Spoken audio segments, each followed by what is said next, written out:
Application of new materials. Some advanced savvy trailers used by material manufacturing processes such as super strong steel and titanium alloy, which effectively reduces the weight of the body on the premise of ensuring the strength and resistance of the body.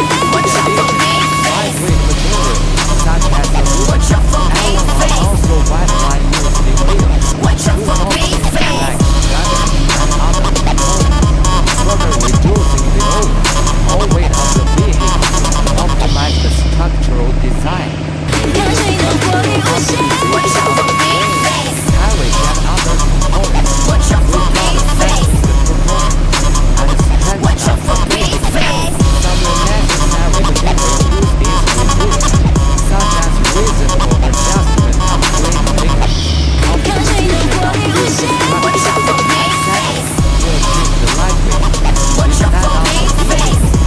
Adapt to apparatus of force and size, strong cargo adaptability, suitable for the transportation of bearings, bomb and scatter goods such as coal or earthwork construction materials, etc.